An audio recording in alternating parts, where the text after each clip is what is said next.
H2O, the magic formula.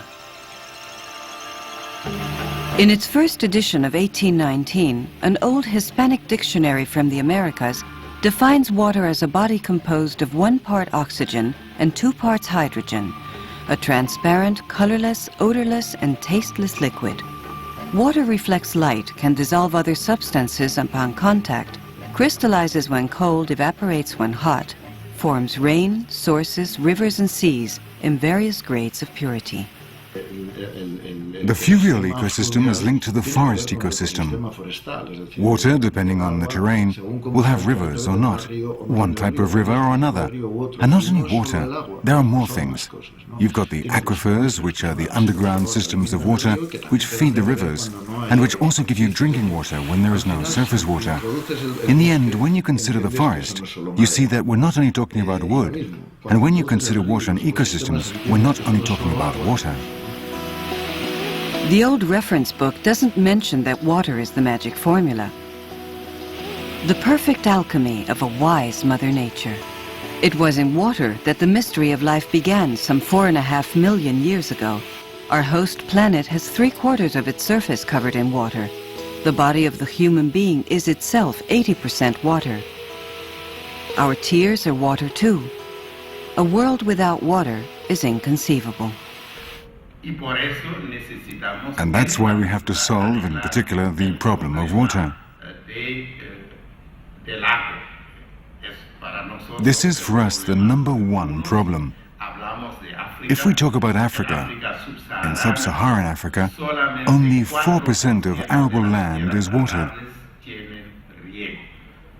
That means that for 96% of this land, if there is no rain, the people who live from this land die.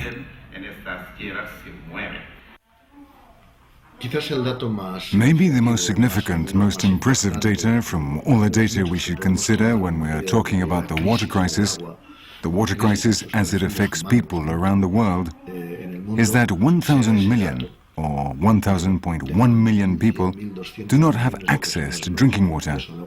And as a result, more than 10,000 die every day.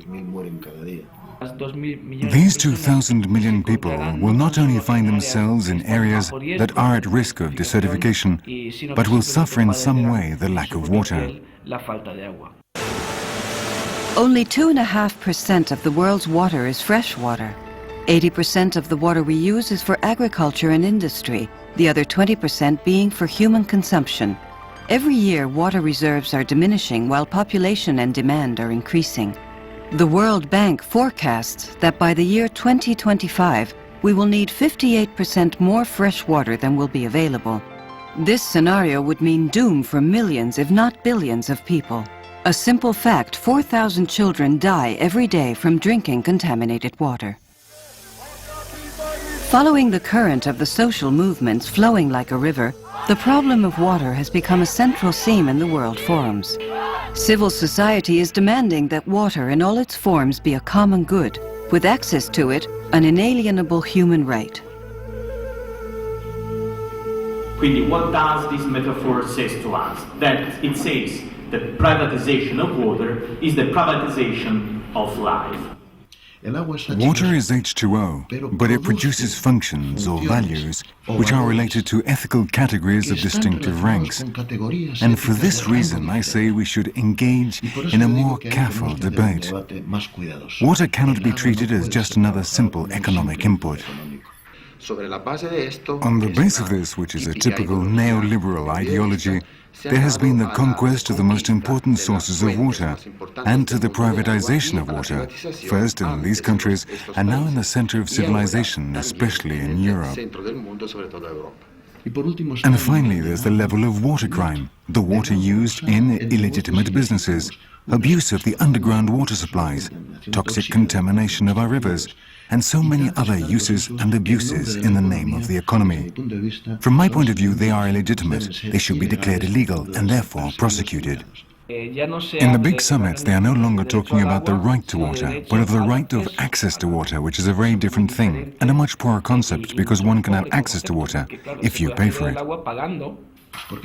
Because I think we should distinguish the functions of life water, water as it relates to life, which I think end up related to human rights, water as it relates to citizenship, of general interest, of basic public services, of social cohesion, of equity, of what water represents in the cohesion of our society. In Tuscany, we have decided as a movement to act as legislators. We have achieved, through a participatory process, a law for a new alternative model of water management. We have moved on from the protest phase to the proposal stage. Organizations from 50 countries got together, and we met as part of the movement of the fight for water, where we not only joined forces, but joined anecdotes, joined symbols, joined ways of speaking, which is already quite a lot. We should understand that when we talk about water, we are talking about a human right, 30 to 40 liters of drinking water a day per person, according to the United Nations. Well, human rights can't be bought and sold. They are guaranteed and should be so efficiently. Not only statements, water is a right, it should be public property, etc., etc.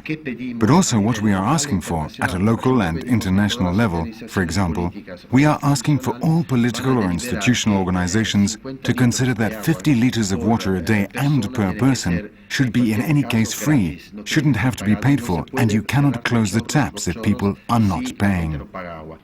The last main point is the issue of democracy. We propose a new form of management, and I always repeat it, public management is necessary, but not sufficient.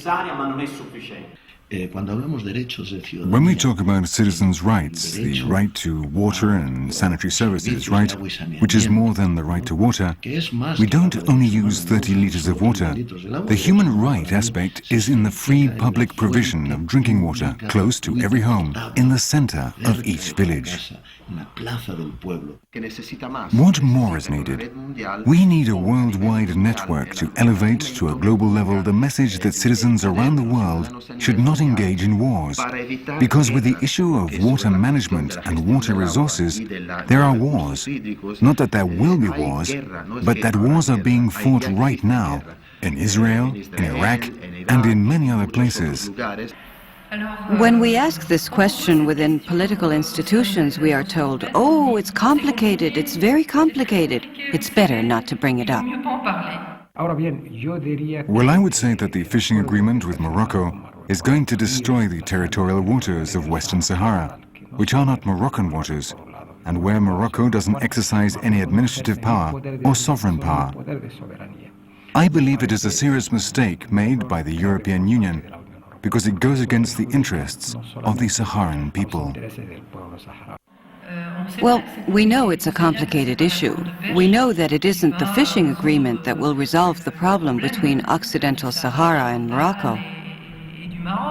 But what we're saying is that the European Union cannot afford to close its eyes or keep on with vague generalizations when dealing with international law which recognizes Occidental Sahara.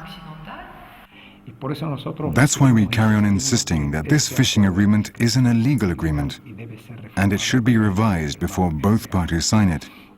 And of course the objective is clear. It's a looting of the wealth of the Saharan coast and of the Saharan people. Occidental Sahara as an entity with rights. All we're asking for is that the European Union apply its own principles and be perfectly clear on the fishing agreement issue. If additionally it leads to talks between both parties where they would make progress toward a solution via this resource issue, so that the number of conflicts and terror that exist do not increase, we've got to struggle for the defense of collective goods, especially water. And while our rivers and ecosystems are becoming more degraded and polluted, the deserts are growing. The United Nations declared that the year 2006 would be the International Year of the Deserts and Desertification. The problem is that we've killed the health of the rivers. We've killed the wetlands, we've killed the lakes, we've poisoned the waters, we've broken the health of the ecosystems. And after the fish dies, mankind starts dying. The lion's share of the aid should go to the fishing and rural sectors. And that is because 70% of poor people are in these sectors. When you kill a river, you are killing the protein for poor people who suffer real hunger, people who up to then lived a life of dignity. Presently, those areas defined as arid or semi-arid account for 1/3 of what is solid land on our planet, and 2,000 million people live there. We are providing help with food aid when there is a crisis. But we should not only attend to emergencies, we should attend to structural realities. Of these people, 60 million live in sub-Saharan Africa and in North Africa. These 60 million are those who will mostly directly affect immigration to Europe.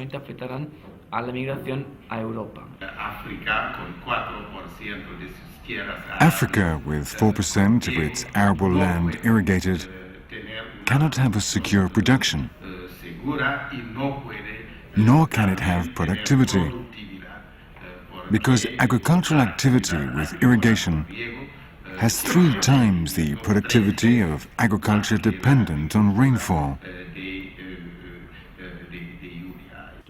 When you kill the ecosystem, the disaster starts. And today, in this sense, when you see from the FAO's perspective the issue that water is fundamental for increasing irrigation, for example, or water is key for the fight against hunger, which is indeed part of the reality, we must at the same time be capable of seeing the big picture.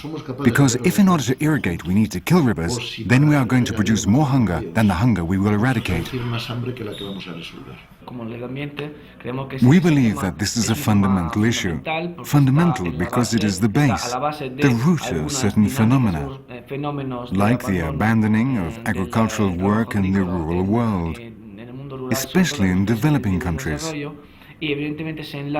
And of course this becomes linked with all the problems of a social and economic nature that have to do with international commerce organizations, which also push people to abandon farming. And this increases the overpopulation of the metropolitan areas of the developing world. And we must change this situation.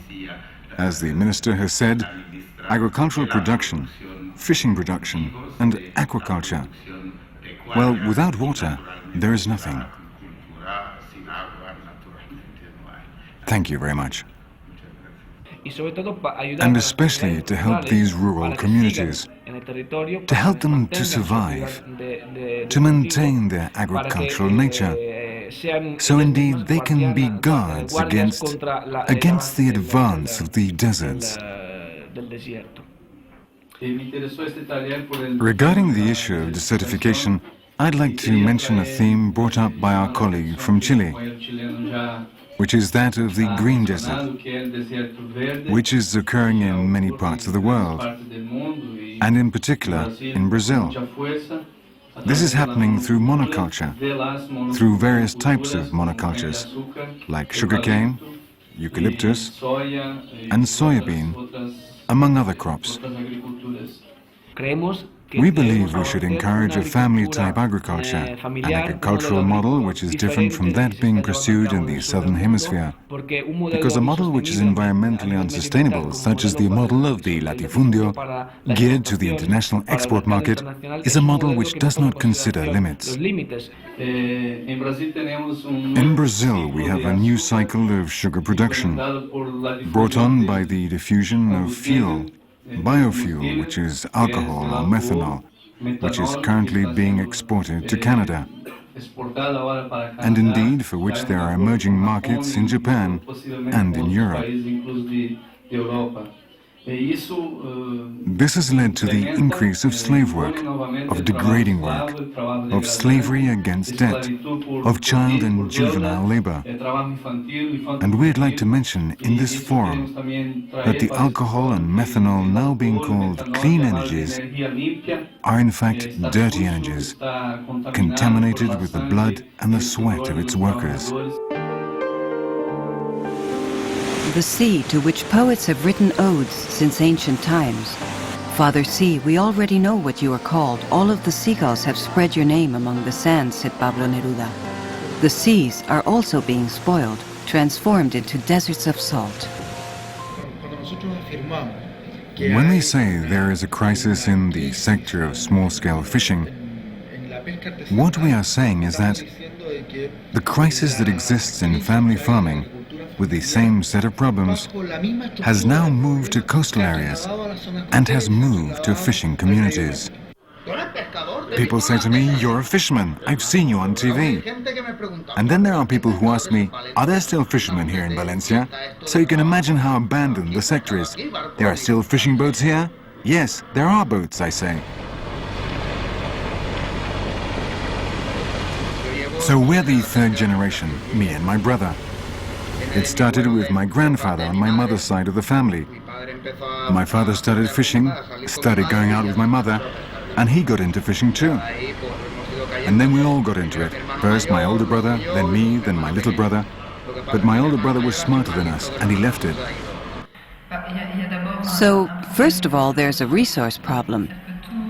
All the coastal small-scale fishermen are realizing that the resources are diminishing. So they've got to go further and further out. And it gets more and more difficult to earn a decent living from a catch that gets smaller every year. The same thing's happening in the sea and in the fishing communities. They've been losing territorial access. They've been losing access to fishing resources. It's a sector which is totally excessive, poorly regulated and poorly controlled. Because there are also problems linked to globalization, because we work a lot harder now to export, and the small-scale fisherman's catch has competition from products which are much cheaper. The price for fish hasn't gone up, mainly because of imported fish, fish from abroad. It's sinking us. We can't compete with the prices for South American or South African fish, or fish from Morocco. Products shipped in freezer containers. And there are also organizational problems within the trade. This is why today small-scale coastal fishing finds itself in a very difficult situation. The most serious thing we have is the increase in costs. It costs more and more to go out to sea. Every time I go out, it costs more. In fuel, in netting, in ice, in everything. So the problem is that with the same catch you had 10 years ago, with the increase in costs, it's less profitable. It's less and less profitable. And since it's less profitable, there are less and less fishermen. Boats are being sold or junked, and there are less people in the business. So I'd say that there's a threat looming over the existence of fishing communities and over the culture of the sea. Estamos cantándole a nuestro gran Valparaíso. Somos porteños y le cantamos de corazón. ¡Alamán! ¡Alachú! ¡Alamán! ¡Chumpi!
I'm under the impression that, at an international level, there's not a great understanding of the scale of this problem.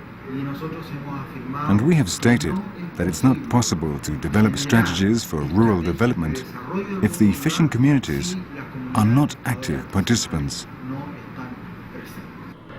If it goes on going up like it has been so far, in 10 years from now, or in 15 years if you stretch it, we'll have to disappear. Because that's what we're being pushed to disappear. Stormy horizons are threatening fishing communities, abandoned boats and families with no future.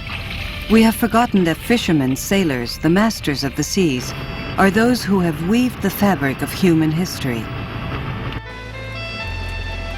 In darker times, navigating oceans and tempests, guided by the figures on their prows or the siren's dog, they anchored in the harbors of the world the idea of the free man.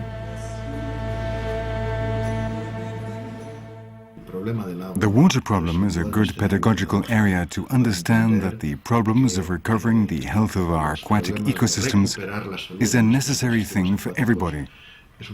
And it is especially so for the poorest communities. In order to confront the challenges awaiting us and to preserve the priceless treasure of life, we should probably heed the advice of Joaquín Araujo, who in his book 21, The Century of Ecology, tells us we should start by healing our internal desert. The wounds through which the planet is bleeding will only heal when we temper the obsession of consumerism in each of us. In the name of economic efficiency, which is presupposed, and there lies the error, right? And which supposes development, which is going to compensate or, let's say, resolve problems of hunger. In the name of development in a market economy, you presuppose you are going to resolve problems too. And you end up destroying fabrics of society or forms of production that may be economically valid, but are not eco-socially efficient.